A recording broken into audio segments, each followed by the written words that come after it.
Hari ini, saya ingin bertanya kepada Anda satu soalan.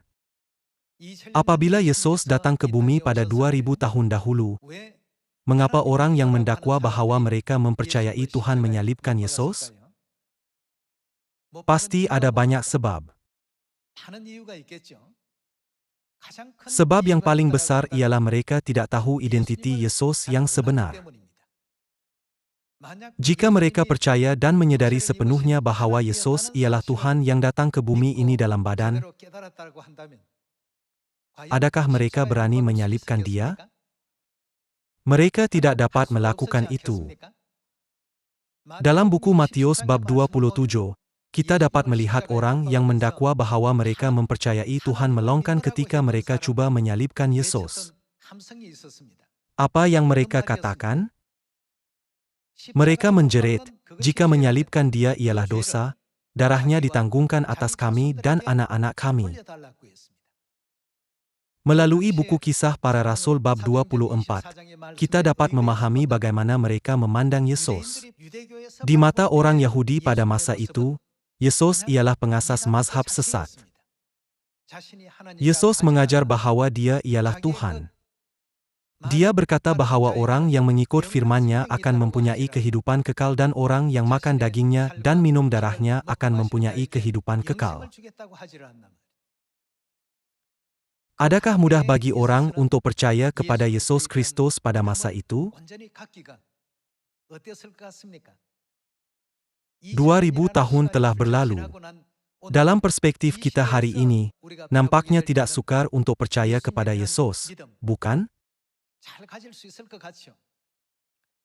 Jika Yesus datang ke bumi ini dan memberitakan firman-Nya, rasanya Injil akan berjalan lancar di sana-sini, bukan?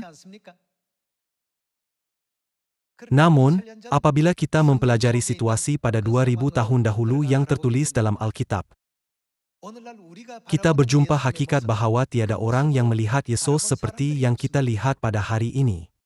Ini benar-benar malang. Sebab itulah Alkitab berkata bahwa mengenal Kristus ialah rahasia semua rahasia Tuhan. Mari kita lihat buku Kolose bab 2 ayat 2. Supaya hati mereka terhibur dan mereka bersatu dalam kasih, sehingga mereka memperoleh segala kekayaan dan keyakinan pengertian, dan mengenal rahasia Tuhan, yaitu siapa? Yaitu Kristus. Kristus ialah rahasia segala rahasia.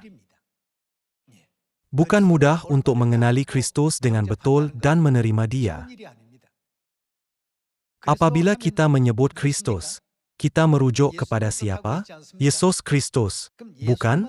Kalau begitu, bagaimanakah Alkitab meramalkan tentang Yesus? Tuhan Pencipta yang menciptakan langit dan bumi serta segala isinya akan dilahirkan sebagai anak dan seorang putera. Bukankah ini diramalkan dalam buku Yesaya bab 9 ayat 5?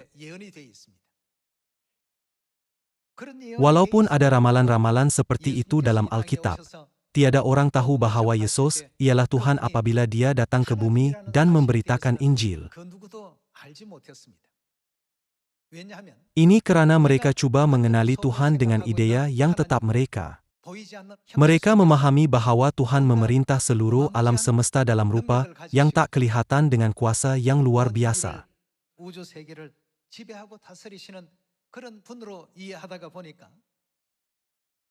Jadi, apabila Dia dilahirkan di bumi ini dalam badan manusia, mengambil rupa manusia yang tidak pernah dijangka, tiada orang menyadari bahwa Dia ialah Tuhan.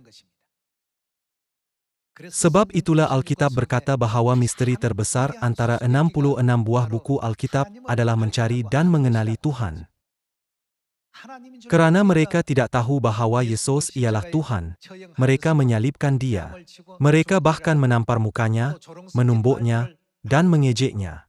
Mereka menggunakan istilah mazhab Nasrani tanpa rasa bersalah kerana mereka tidak tahu bahwa Dia ialah Tuhan. Tiada orang akan melakukannya selepas tahu. Dia kelihatan sama seperti kita, mempunyai mata, hidung, telinga dan mulut. Sebab itulah Nabi berkata bahwa rahasia Tuhan ialah Kristus. Jadi mengenali Kristus bermaksud menyadari rahasia Tuhan. Dengan ini, saya tamatkan khutbah. Sekian, terima kasih.